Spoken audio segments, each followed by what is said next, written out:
बच्चों, पिछले क्लास में हम लोग वे दिन भी क्या दिन थे पाठ पढ़ चुके थे। आज हम लोग उसका प्रश्न उत्तर देखते हैं, है ना। आज इसका डिस्कशन करते हैं प्रश्न उत्तर का। चलिए एक एक करके शुरुआत करते हैं। सबसे पहले देखिए, सोचो में पहला प्रश्न है, कुम्मी के हाथ जो किताब आई थी वह कब छपी होगी, है ना। तो बताइए, आप लोग कहानी पढ़े हैं तो वो मान के चलिए बहुत साल पहले छपा होगा, है कि नहीं। तो लिखिए ऐसे, कुम्मी के हाथ जो किताब आई थी वह किताब सदियों पहले छपी होगी, है ना। सदियों पहले छपी होगी। सदियों कैसे लिखाएगा, देखिए मैं बताता हूँ आपको। सदियों, सदियों यहाँ पे बिंदु, ठीक है। सदियों पहले छपी होगी, ओके। फिर नेक्स्ट क्वेश्चन है, रोहित ने कहा था कितनी पुस्तकें बेकार जाती होंगी, है ना। उसके आगे एक और है कि एक बार पढ़ी और फिर बेकार हो गई। क्या सचमुच में ऐसा होता होगा, बताइए। रोहित ने कहा था कितने पुस्तकें बेकार जाती होगी, एक बार पढ़ी और फिर बेकार हो गई। क्या सचमुच में ऐसा होता होगा। तो इसका उत्तर होगा कि वे ही पुस्तक बर्बाद होती होंगी जिन्हें लोग पढ़कर फेंक देते हैं, है ना, या कबाड़ी वाले से बेच देते हैं। यदि पुस्तकें पढ़कर उन्हें हिफाजत से रख दी जाए तो वे कभी बर्बाद नहीं होती, बल्कि पीढ़ी दर पीढ़ी पढ़ी जाती हैं और उनकी उपयोगी बातें जीवन में उतारी जाती हैं। ठीक है, ऐसे लिखेंगे आंसर। मैं फिर से बोल रहा हूँ इसका आंसर, वे ही पुस्तकें बर्बाद होती हैं जिन्हें लोग पढ़कर फेंक देते हैं या कबाड़ी वाले से बेच देते हैं। यदि पुस्तकें पढ़कर उन्हें हिफाजत से रख दी जाएं तो वे कभी बर्बाद नहीं होती, बल्कि पीढ़ी दर पीढ़ी पढ़ी जाती हैं और उनकी उपयोगी बातें जीवन में उतारी जाती हैं। ठीक है, चलिए थर्ड क्वेश्चन देखते हैं। कागज़ के पन्नों की किताब और टेलीविज़न के पर्दे पर चलने वाली किताब, तुम इनमें से किसको पसंद करोगे। मतलब आप लोग अभी देख रहे होंगे कि हम लोग स्कूल आते थे तब बुक से पढ़ते थे, कॉपी पे लिखते थे, और अभी हम लोग ऑनलाइन पढ़ाई करते हैं तो मोबाइल में देखते हैं, टीवी पर भी देखते हैं कुछ चैनल पे। तो आपको कौन सा चीज़ ज़्यादा अच्छा लगता है, टीवी पे देख कर पढ़ना या किताब से स्कूल में आके पढ़ना। ठीक है, तो आपको जो अच्छा लगता है वो लिखिए और क्यों अच्छा लगता है वो भी लिखिए आंसर। ठीक है, तो मेरे हिसाब से तो कागज़ के पन्नों की किताब हमको बहुत अच्छा लगता है। अगर मुझे कहा जाए, मुझसे ये क्वेश्चन पूछा जाए तो मैं यही कहूँगा कि मैं कागज़ के पन्नों की किताब पसंद करूँगा, क्योंकि इसे कभी भी पढ़ा जा सकता है। इतना ही नहीं, ऐसी किताबों को एक से अधिक बार भी पढ़ा जा सकता है। किस्तों में भी पढ़ा जा सकता है, किस्तों मतलब थोड़ा थोड़ा करके, किस्तों में भी पढ़ा जा सकता है। ये सारी बातें टेलीविज़न के पर्दे पर चलने वाली किताब में नहीं मिलती हैं। ठीक है, चलिए नेक्स्ट क्वेश्चन, फोर्थ क्वेश्चन। तुम कागज़ पर छपी किताबों से पढ़ते हो, पता करो कि कागज़ से पहले की छपाई किस किस चीज़ पर हुआ करती थी। यानी पहले पेपर के जगह पे किस चीज़ पे छपता था, है ना, और भी पहले के ज़माने की बात की जा रही है। तो कागज़ से पहले की छपाई पत्तों, ताम्रपत्रों और लकड़ी पर हुआ करता था, है ना। कागज़ से पहले की छपाई पत्तों ऐसे पत्तों, है ना, कॉमा, ताम्रपत्र कैसे लिखाएगा, ऐसे ताम्रपत्रों। ठीक है, ताम्रपत्रों और लकड़ी पर हुआ करता था और लकड़ी पर हुआ करता था। ठीक है, ऐसे लिखेंगे। फिर से मैं बोल रहा हूँ, कागज़ से पहले की छपाई पत्तों, कॉमा, ताम्रपत्रों और लकड़ी पर हुआ करती थी। चलिए नेक्स्ट पांचवा क्वेश्चन क्या है। तुम मशीन की मदद से पढ़ना चाहोगे या अध्यापक की मदद से। दोनों के पढ़ाने में किस किस तरह की सरलता और कठिनाइयाँ हैं। ठीक है, तो अगर मुझसे ये क्वेश्चन पूछा जाए तो मैं तो अध्यापक से पढ़ना चाहूँगा। ठीक है, तो मैं ऐसे लिखता, मैं अध्यापक की मदद से पढ़ना चाहूँगा क्योंकि वे हमारे सामने खड़े होकर पाठ पढ़ाते हैं, अतः पाठ को समझने में आसानी होती है। यदि हम एक बार में कोई बात नहीं समझ पाते तो अध्यापक हमें दोबारा समझाते हैं। पढ़ाने के क्रम में यदि वे हमें डांटते हैं तो प्यार भी दिखलाते हैं, है ना। कक्षा में एक अपनापन जैसा माहौल छा जाता है। मशीन की मदद से पढ़ाई में ये सारी बातें नहीं होंगी, ऐसी पढ़ाई उबाऊ भी हो सकती है। ठीक है, चलिए आगे बढ़ते हैं।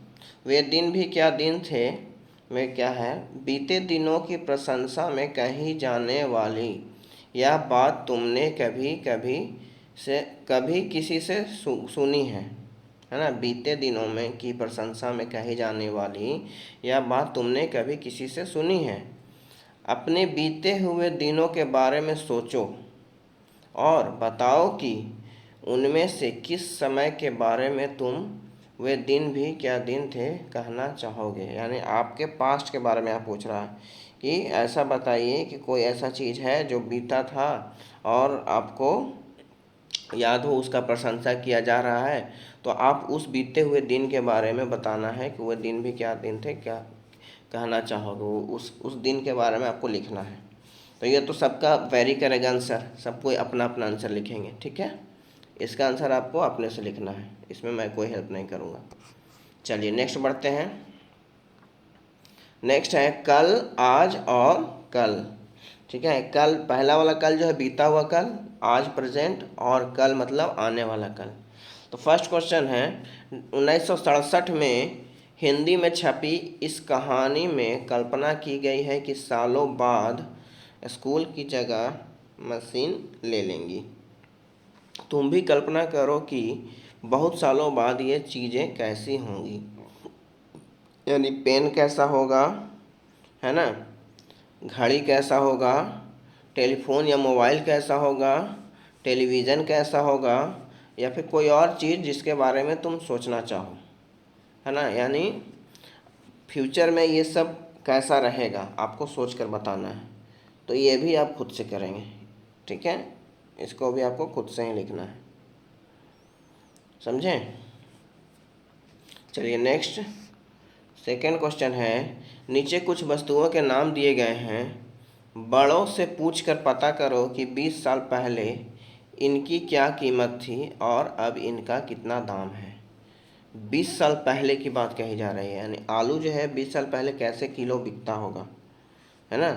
तो आलू मान के चलिए उस समय 50 पैसे या 75 पैसे प्रति किलो बिकता होगा। और अब यानी 2 कॉलम ऐसे बनाना है आपको, 3 कॉलम बना लेना है। ठीक है, मैं बता रहा हूँ 3 कॉलम ऐसे, है ना, 1 2 3 हो गया। तो यहाँ पे लिख दिए आप वस्तुओं के नाम। ठीक है, वस्तुओं के नाम। ठीक है, वस्तुओं का नाम अंडरलाइन कर देना है और नीचे लिखना है आलू। ठीक है, फिर उसके नीचे है दाल, फिर लड्डू, फिर शक्कर, चावल, ऐसे लिख देना है। फिर यहाँ लिखना है बीते यानी 20 साल पहले इनकी दाम, इस वाले कॉलम में 20 साल पहले इनकी दाम, 20 साल पहले इनकी दाम अपने से लिख लीजिएगा। फिर यहाँ लिख देना है अब इनका दाम, अब इनका दाम कितना है, अब इनका दाम। ठीक है, तो ये 3 कॉलम आपका बन जाएगा। और इस तीनों में जैसे आलू, तो आलू 20 साल पहले 50 से 75 पैसे प्रति किलो, और अब कैसे है, तो अब मान के चलो कि 30-35 रुपये किलो है कि नहीं मार्केट में। उसी तरह से लड्डू के बारे में लिखना है, समझ गए। तो आपको एक एक करके सब लिखना है, तो ये भी आपको खुद से करना है। ठीक है, आप इसमें बड़ों की हेल्प ले सकते हैं। चलिए आगे देखते हैं थर्ड क्वेश्चन। आज हमारे कई काम कंप्यूटर की मदद से होते हैं। सोचो और लिखो कि अपने व्यक्तिगत और सार्वजनिक जीवन में हम कंप्यूटर का इस्तेमाल किन किन उद्देश्यों के लिए करते हैं। ठीक है। व्यक्तिगत मतलब पर्सनल, सार्वजनिक मतलब पब्लिक, ठीक है ना, पब्लिकली यूज़ कैसे होता है। तो हम लोग पर्सनल यूज़ कंप्यूटर क्या क्या में करते हैं और पब्लिकली यूज़ कंप्यूटर में क्या क्या के लिए करते हैं, ठीक है।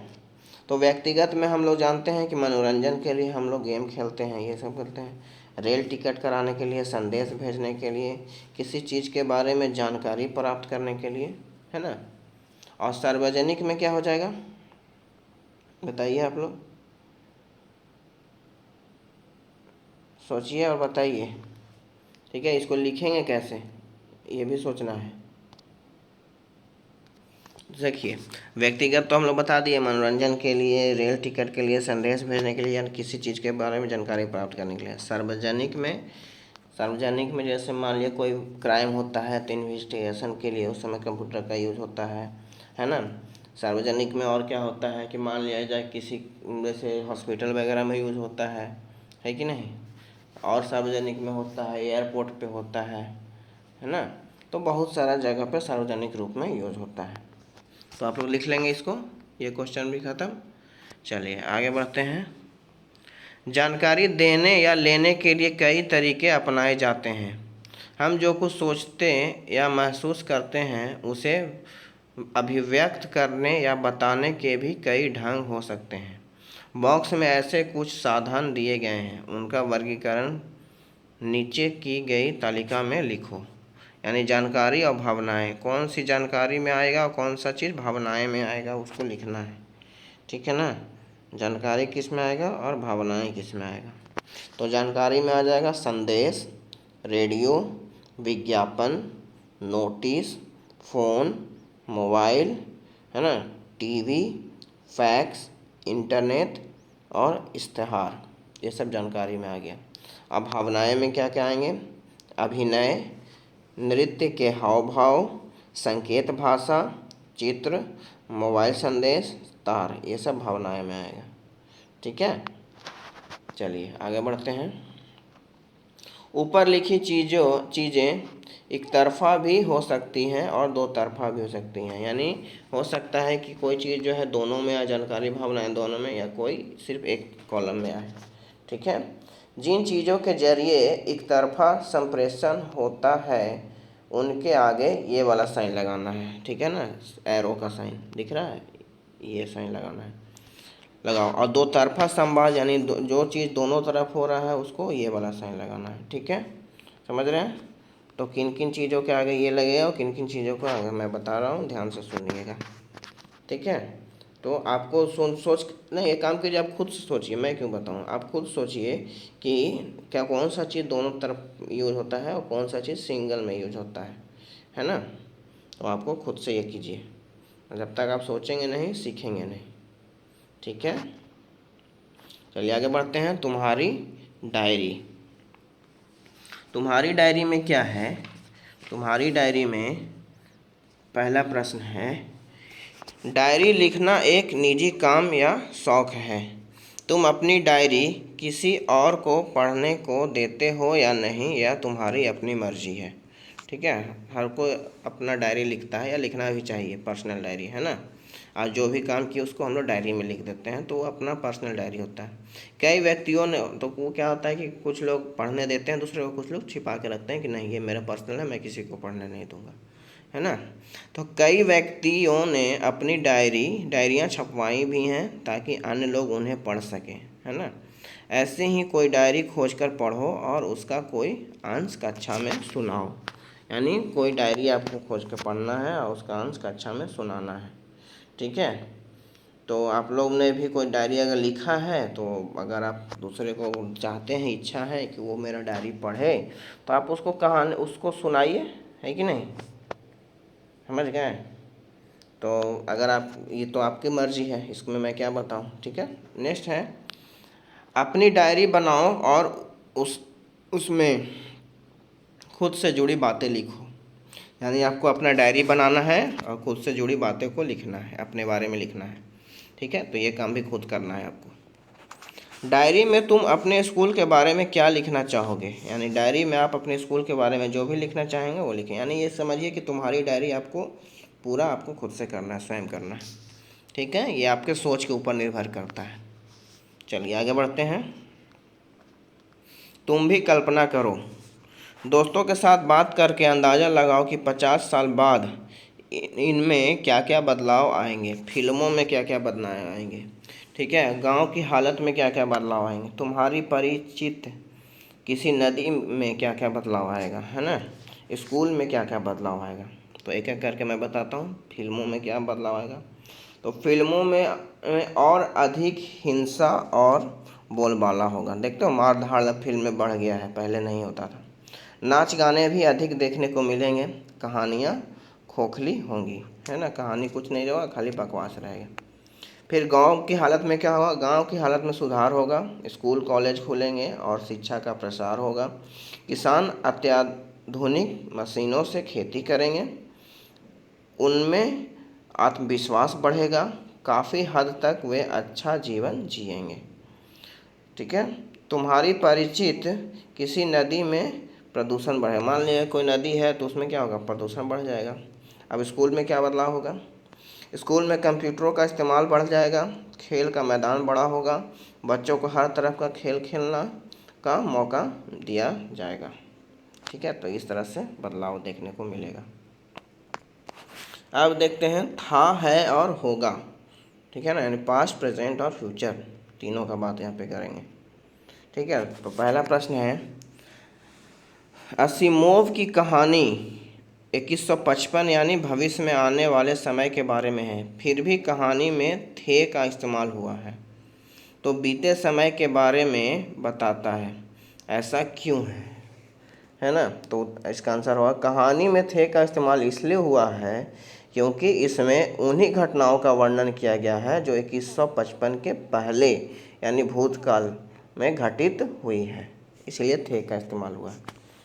सेकंड का काम है, जब मुझे बहुत डर लगा था, मैं जब छोटा था, है ना, इस शीर्षक से जुड़े किसी अनुभव का वर्णन करो, है ना, इस शीर्षक से जुड़े, तो आपको अपने से वर्णन करना है कि जब मुझे बहुत डर लगा था, किसी चीज़ के बारे में बहुत डर लगा होगा तो उसका वर्णन कीजिए। मैं जब छोटा था, जब आप छोटे थे तो उसके बारे में वर्णन कीजिए, ठीक है ना। तो ऐसे लिख सकते हैं, मैं जब छोटा था तो घर में अकेले रहने से डरता था। एक बार मम्मी को किसी ज़रूरी काम से पड़ोस में जाना पड़ा, है ना, कोई कहानी बना के लिख सकते हैं। एक बार मम्मी को किसी ज़रूरी काम से पड़ोस में जाना पड़ा, काम ज़्यादा देर तक नहीं था, अतः मम्मी मुझे अकेले छोड़कर चली गई। संयोग ऐसा था कि उनके जाते ही एक छोटी चूहिया मेरे सामने से गुजर गई। वह तो न जाने कहाँ चली गई, लेकिन मैं ज़ोर ज़ोर से चिल्लाकर रोने लगा, है ना। जब तक मम्मी आती तब तक रो रो कर मेरा बुरा हाल हो गया था। तो इस तरह से कोई भी कहानी बना के लिख सकते हैं। खा में है, तुम्हें मैं शीर्षक से एक अनुच्छेद लिखना है, ठीक है। अपने स्वभाव, इच्छाओं, कमियों, पसंद नापसंद के बारे में सोचो और लिखो, ठीक है। या किसी मैच का आंखों देखा हाल ऐसे लिखो मानो वह भी तुम्हारी आंखों के सामने हो रहा है, ठीक है। तो ये सब आपको खुद से करना है, लेकिन थोड़ा सा मैं आपको हेल्प कर दे रहा हूँ, ठीक है। तो मैं के बारे में यानी अपने बारे में लिखना है, अपने स्वभाव के बारे में, अपनी इच्छाओं, अपनी कमियों, अपने पसंद नापसंद, ये सब के बारे में सोच कर लिखना है, ठीक है।